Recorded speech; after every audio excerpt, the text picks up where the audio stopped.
existence on Saturday, May 22nd, 1965, during a meeting of planetarium educators held in the Earth and Space Science Laboratory of Frederick County, Frederick, Maryland. Margaret was a leader in this endeavor. Margaret was a science teacher and a planetarium director at Cardozo High School in Washington, D.C. Upon her retirement from D.C., she became a planetarium director.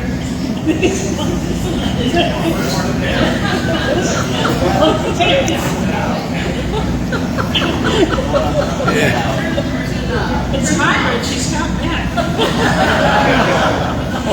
Okay.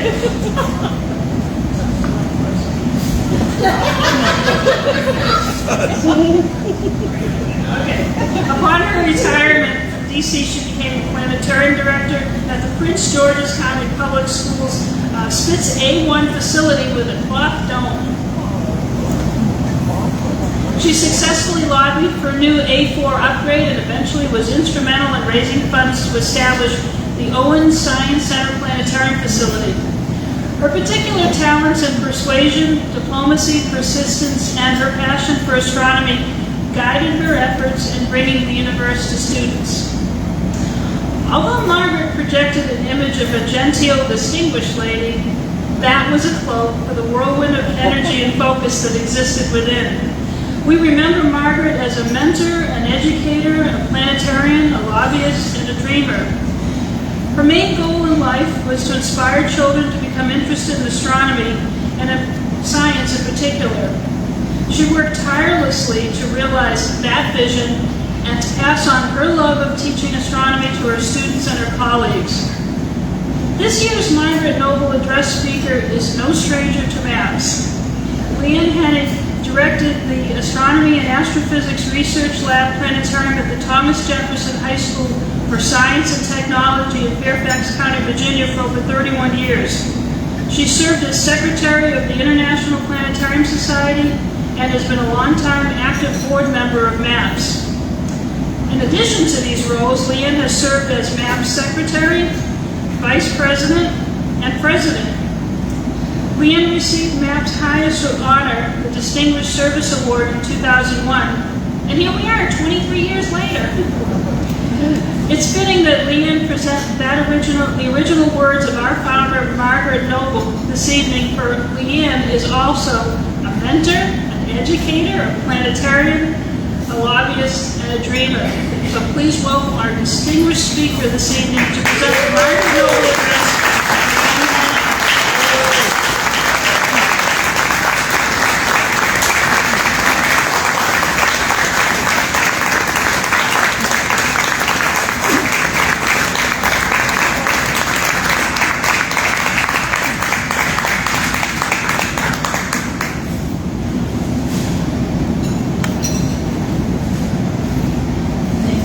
For that gracious introduction, and thanks to Brian also for the tremendous job he and his staff have done.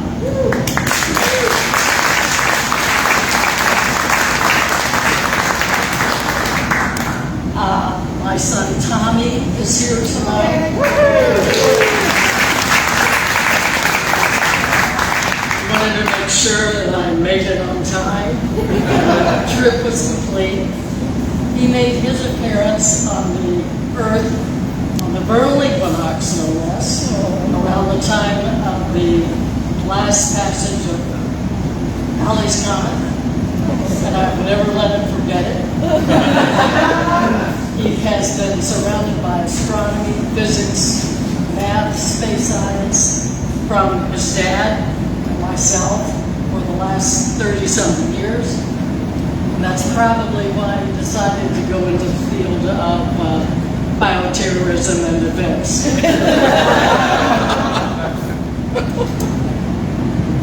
But the pandemic and its implications, my retirement after 50 years with the planetariums in Fairfax, Virginia, I had a little time to reflect on the planetarium field in general. I'm so honored. That's out I've been able to share some of my thoughts with my colleagues tonight on where we've been and how we'll move forward in the next 100 years. You've heard from Noreen. Make sure that it's going on. You're getting the laser pointer button. Yeah, I don't want the laser pointer. I want to go forward. There we go. That's just a line drawing Margaret. And you've heard from Noreen about who Margaret was and what we thought about her. But some of our younger members might not know her at all. And might be wondering why we honor her tonight.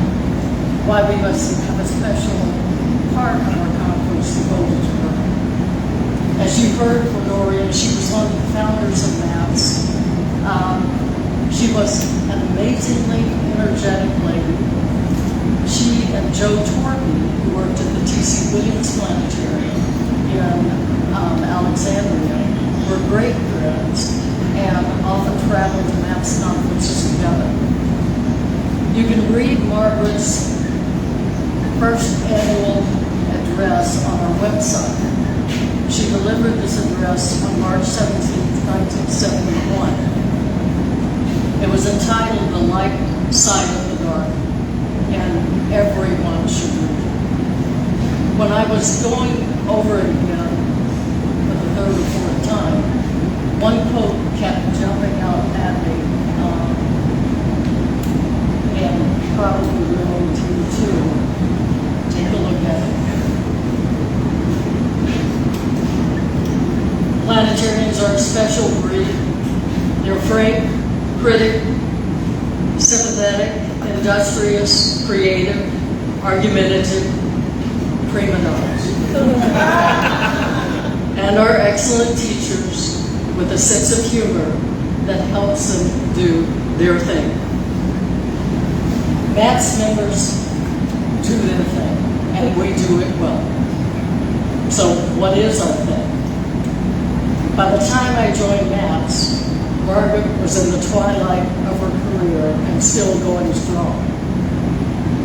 My best memories of her were when we worked together with a team of planetary directors and teachers, University of Maryland academics, on a project which eventually was entitled The Don't Stop.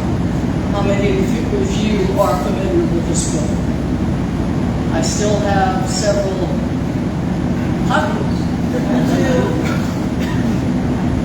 You may recognize some of the names, if you can do that. Some are long gone. A few are still around. So I urge you to take a look at this. And they represent a geographical distribution of people in our MAPS region, including Virginia.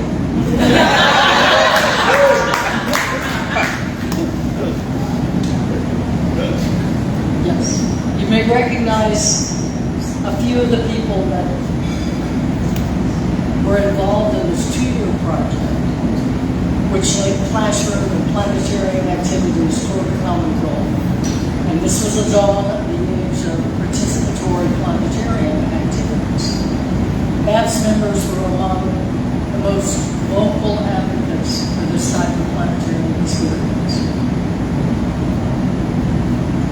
Margaret was an educator first, but she was also a believer in using technology, particularly the planetarium, with its potential to improve the students' and the teachers' skills in learning. So if Margaret were to come back today, and what would she think about the programs we do and how we interact with our students and teachers? What would she think of the state of planetariums and astronomy in the centennial year of the planetarium? How do we approach our audiences? And how do we use and facilitate their learning experiences? Do we have the same issues that she had back in her day? Margaret was a communicator, and that is one of the most important attributes for a person in our people. We translate complex ideas and concepts. We deliver information, and we share discoveries. We entertain, and we inspire. When people, there are those, we make complex simple, and we make the simple complex. We try to strike a balance between those two.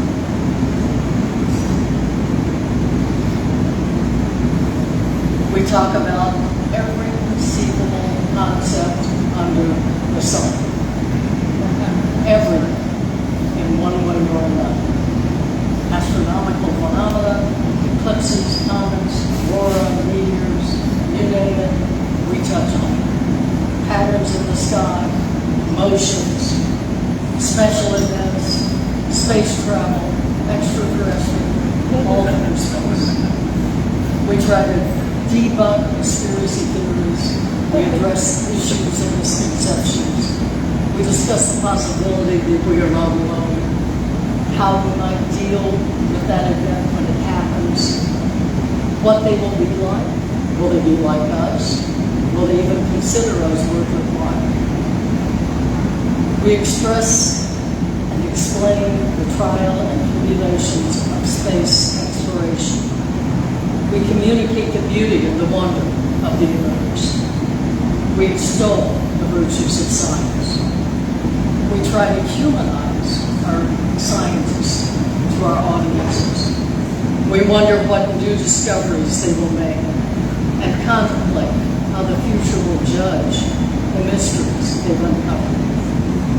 All of these efforts are performed in order to encourage the audience to participate in the experience. In our role as communicators, we struggle to make the complex simple and we learn to make the simple complex.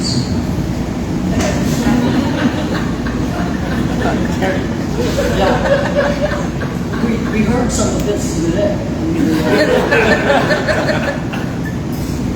In the end, we all want our audiences to benefit from their planetary visits.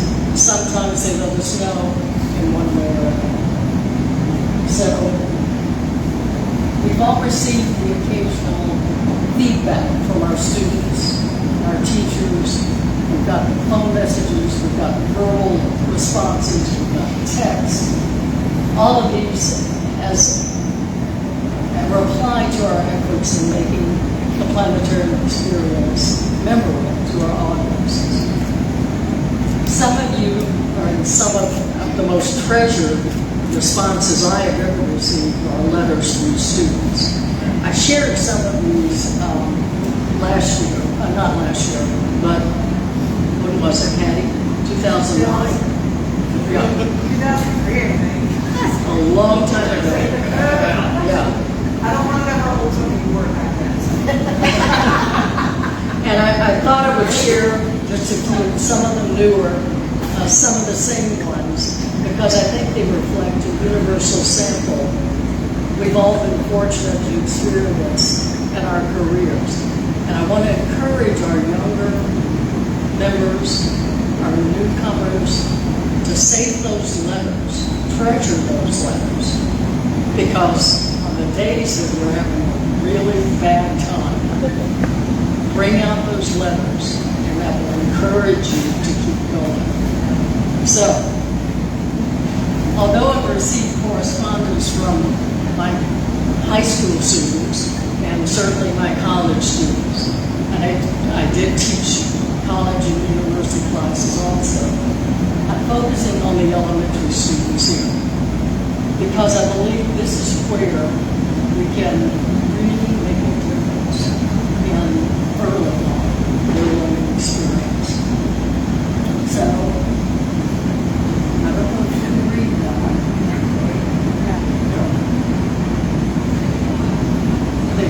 about their favorite parts of the visit, whether it's constellation or planets.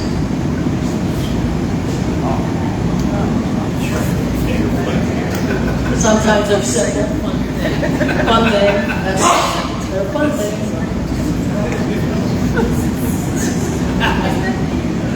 Sometimes pretty graphic.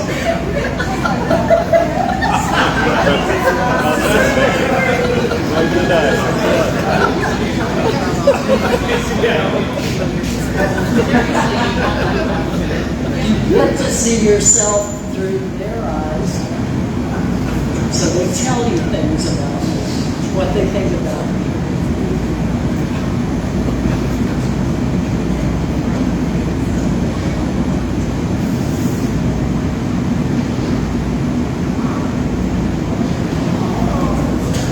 They share their memories of the experience.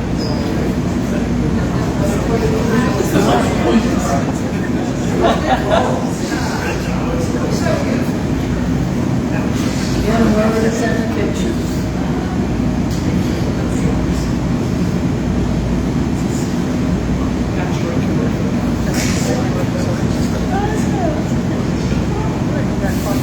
And some are very detailed.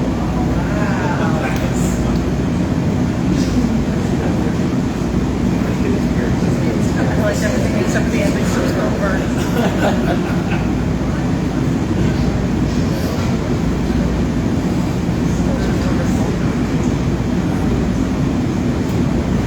Their notes reveal that thirst for knowledge, the things they've learned.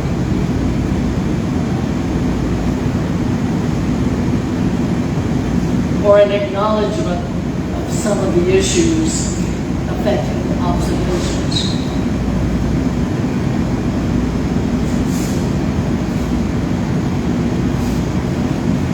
They tell of their efforts to involve their families in these experiences.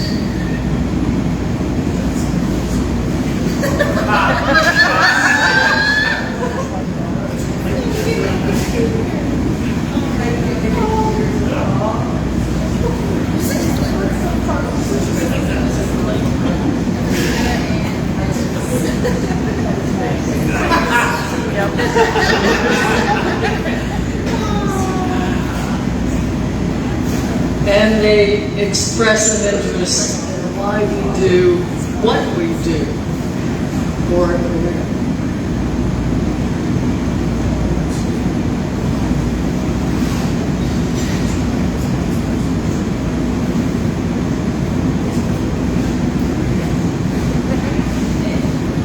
They let us know how they were affected and impacted by the experience.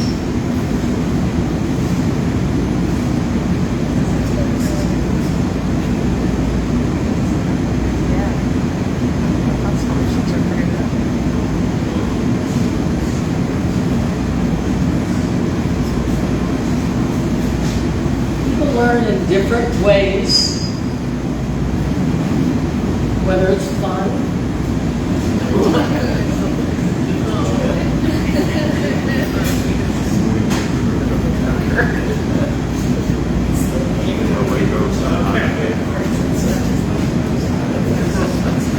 or how we talk with them.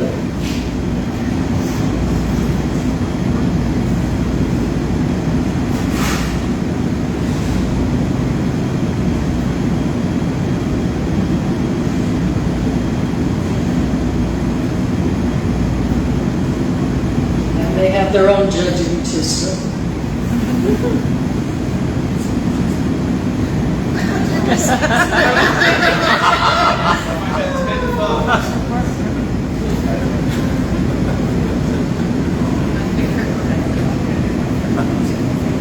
They tell us when and how we are most affected in their eyes.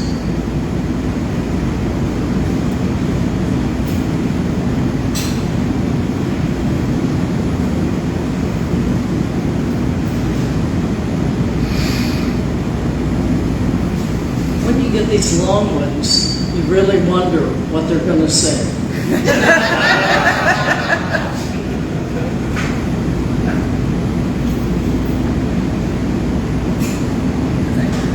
And sometimes we even save them money.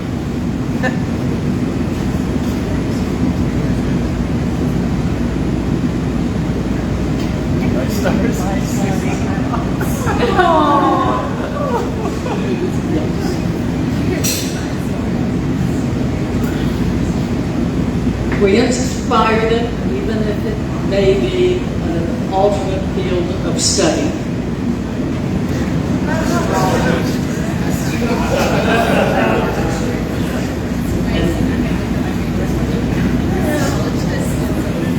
Even if they misinterpret some of the text.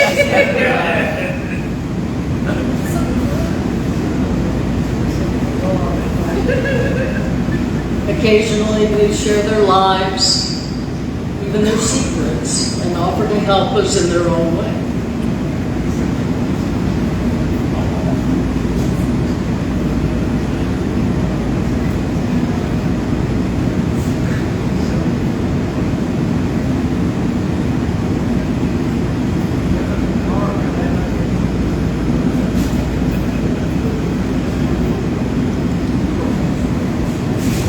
They make us laugh.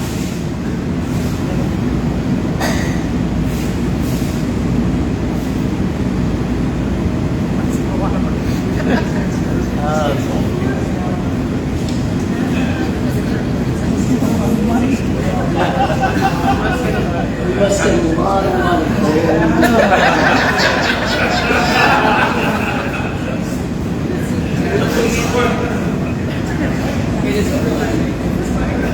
They inspire us. Want to make us, let us help them invent time machines or something. Don't get old, please. Don't get old.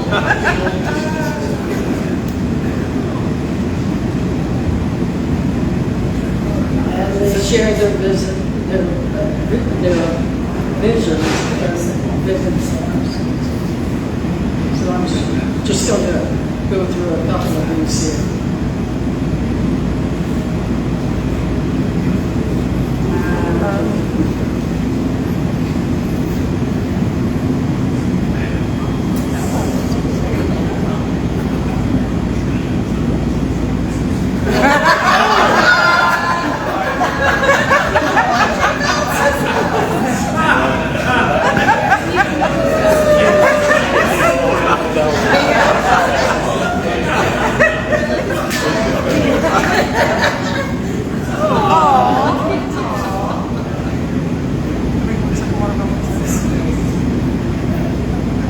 Didn't even bother me that my name was spelled like 5 or 6 different ways.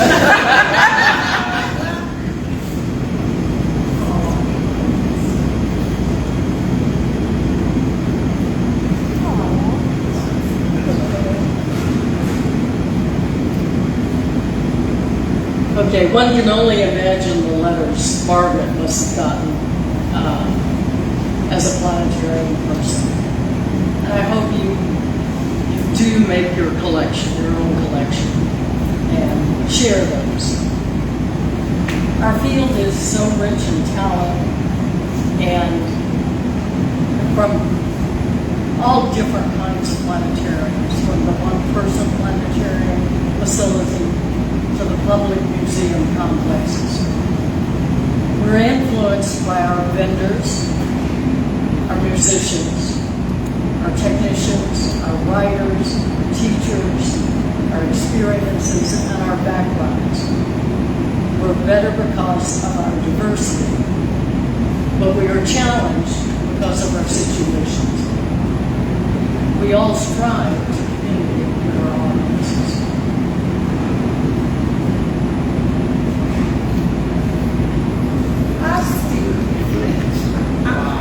In April 1993, MAPS held its conference at the Davis Planetarium, Maryland Science Center, and the Howard B. Owen Science Center Planetarium. Some of you remember that? Okay. Anybody who is new, who was not there at that time, a show of hands for people who was not at that conference. 1993. Okay. Not happy. The theme was back to basics. It was one of the few conferences that I actually took photographs of. Although I've shared some of these with the older members before. It's been quite a while. So let's see how many of the faces from 31 years ago you recognize. The new people, shout out some names as you see them. So Steve Mitch. Watch these carefully.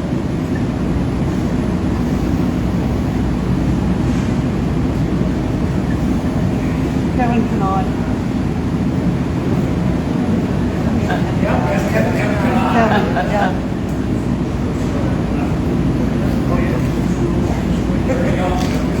yeah. Tom Stack.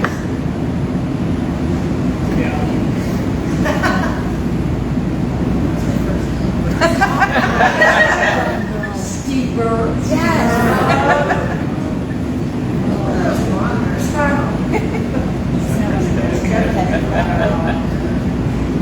Stephen Beck. I know that Patty person. Oh my God. Fresh out of college. That's my first conference and first time there, yeah.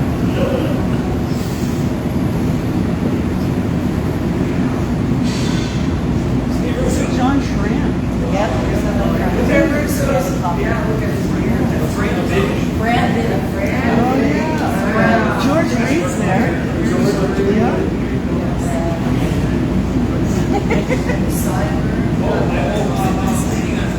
Now watch carefully because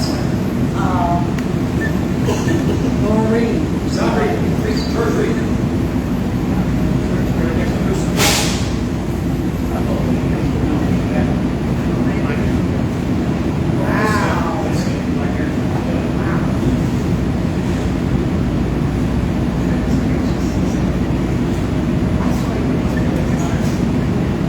Where's our the red shirt?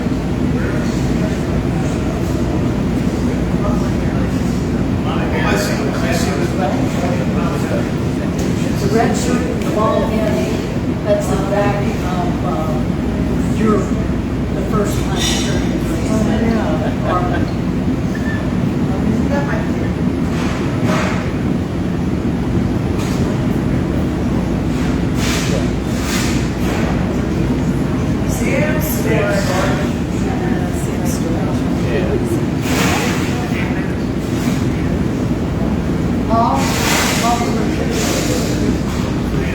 These are some of the French should be in there too. From New Jersey, from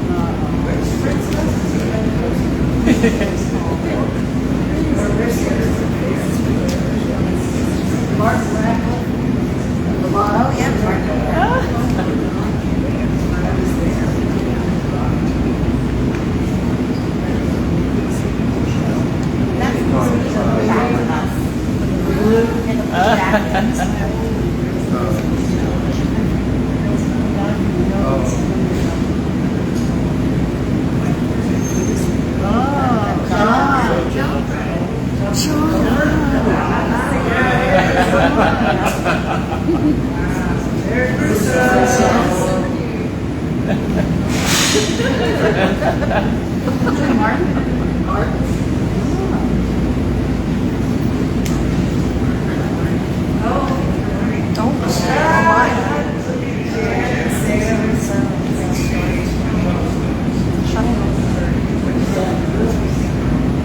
Oh, God. More for fashion. Oh yeah, fashion's A+ everywhere. Ralph Levinson, Spitz. Yeah, on the right. That's what it is.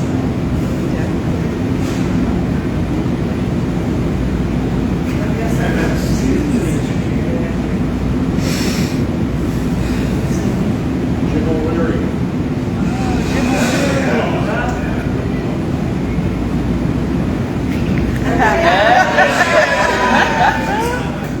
It's still open.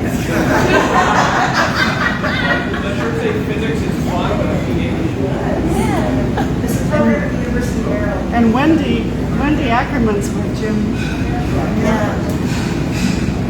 Because that was Fred's house. That's Fred was the host, yeah. So, I'll send those on to John Beater to be included in the archive. So if you have retired or moved on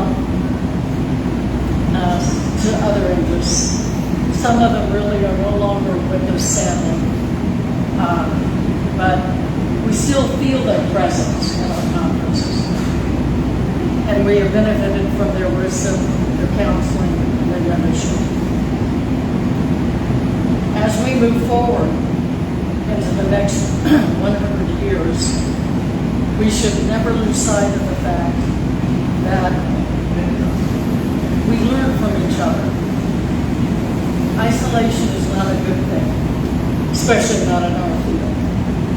Our conference provides us the opportunity to learn new techniques, to exchange ideas, and gain fresh insight from our newcomers. And believe it or not, there are some lessons in our field that are timeless. We have a responsibility to our newer members to instill those lessons we've learned, yet to pass them on as a mentor would, or as the ancient storytellers passed on the lore of their cultures to the younger generations. You see my photographs there on the side.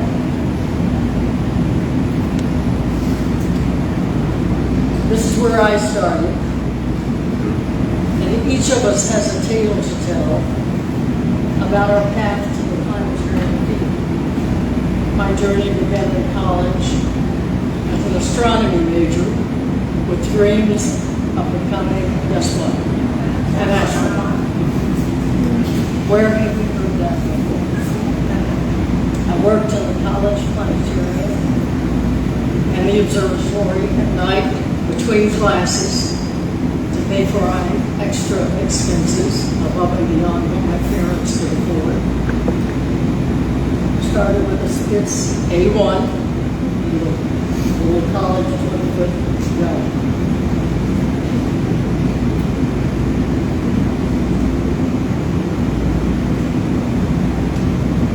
That's Professor Engel on the far left, who was the first president of IPS. And you could probably pick me out. And next to me would be my future husband, who was a junior at the time. I was a freshman. And those are the astronomy majors in the college at the time. After graduation, while waiting for a job offer from NASA, I interviewed for a job at Fort High School in Alexandria. Actually, it was Fairfax County, Virginia. And actually got the job. I was so lucky to be able to watch Ralph Lorenzo install the Spitz A4 projector and learn things about that instrument that I would have never learned before or afterwards had he not been there to install it. So I took the job, couldn't believe that people would actually pay me to talk about astronomy and work on a planetarium with a brand new Spitz A4. How lucky could you get? So forget NASA, I just looked. Didn't matter how much it would be. I didn't care. Eventually, I transferred to Thomas Jefferson High School. For the 12, I was actually director of the 12 senior research labs and the astronomy astrophysics lab, planetarium director, astronomy teacher, you name it, I did it at school. I also taught university classes and college classes. We had a Spitz A3P at that planetarium, but in 19 in 2016, we upgraded to a Definity, Skyscan Definity. So I've gone from the ridiculous to the sublime in my 50 years in the profession. And it was great. Over the years, I grew to understand that as planetarians, our mission is to educate, entertain, inform, and inspire. We encourage our audiences to participate, to observe, to explore, and to inquire, to ask questions. As educators, that's what we do. These are the primary goals of doing our thing. And that's what Margaret was looking for. That's what she was talking about. Regardless of what equipment you have to work with, that's what you're striving for. I'm always amazed by the memories of my time in that little planetarium of year one. The lights would go down, a hush would fall of the crowd, and then you could feel and hear them react to the night sky. With that same expression of wonder and awe that they would in any planetarium with any instrument. And I've never felt that difference regardless of the instrument. That has never changed for me. Several of our past Margaret Noble speakers have touched on this topic. And I suspect that Margaret was painfully aware of the impending dramatic evolution of instrumentation in the planetary field. So whether you're working in a portable, small, or a large complex, each of us has a role to play. Our differences should not serve as a barrier. Our respect and support for each other in this special community is critical to the growth and development. Two of the most important factors which would help us tremendously in our quest to survive and thrive are published research and assessments of our programs and facilities. We must make a concerted effort to support and grow this endeavor. Regardless of the challenges, we should never lose sight of Armand Spitz's vision for the planetariums and his own personal goal.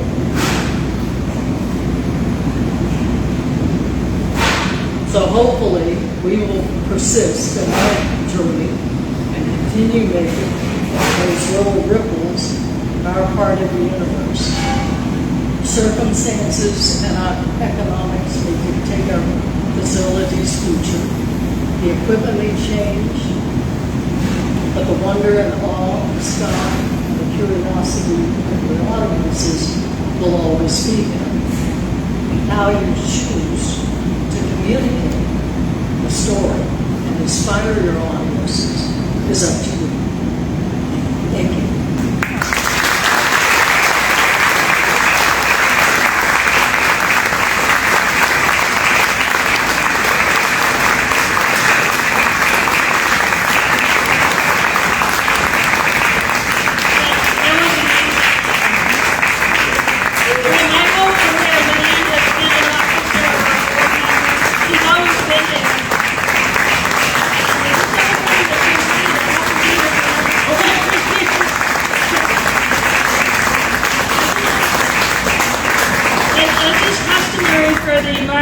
Speaker, I do have something to present. I feel like I'm in the Magic Wizard of Oz part. Okay. I'd like to present you the MAPS compass, so you will always know your way home to your MAPS family.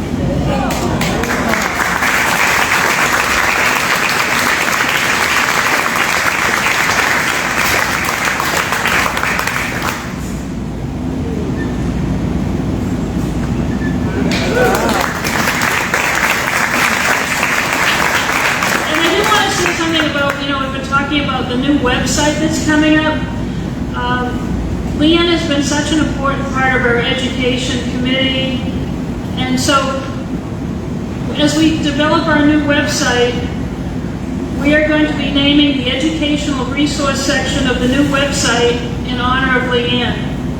So we just thank her for many decades of service, and another 50 years, please. And I think there's something else.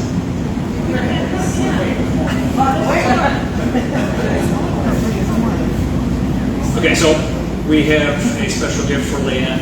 I joined MAPS in 1990. That makes me pretty old. However, I was digging on the website in the history section. So Leanne was MAPS secretary in 1973, vice president in 1975 and 76.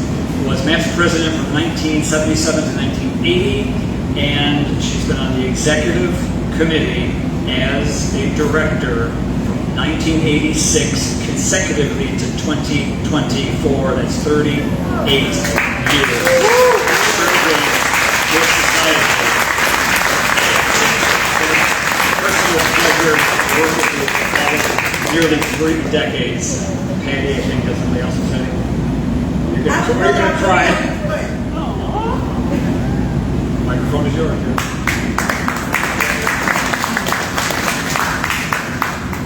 There's a reason why we call Leanne the mother of MAPS. Because she is one of the ones that has led me from, you saw a very young Patty at that first conference, co-hosted at my site, Fred Stentz, who's now passed. But Leanne has always been the mom for me, guiding me, encouraging me. She single-handedly talked me into being active not only in MAPS but also at IPS levels. She's like, you'd be a great secretary. I'm like, have you seen my filing system? And I did take on that role and stepped down because it's an intense role. And she did that for, I don't even know how many years. A lot. So we just couldn't let you go with just, that. So, but you do have to blame me because I'm a little bit slow in missing a proof. But, I almost let it slip the other day when we were talking because, that star field that we gave Brian, there's a star field on a very beautiful pendant from the latitude of Mystic, Connecticut for today's date with your name. And it's coming. So in here you can see what it looks like. But it was being delivered to Brian's house. It was supposed to be here, but somebody forgot to check the proof in time. So, yeah. There's no way we can say thank you. So just know. I love you very much. Thank you for everything.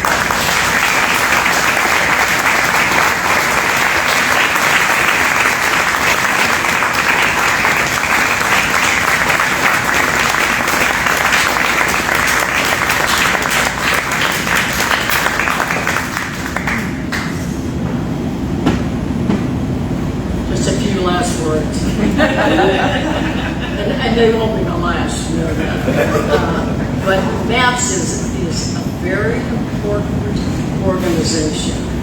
You have a lot of sway. You have a lot of potential. Stay with it.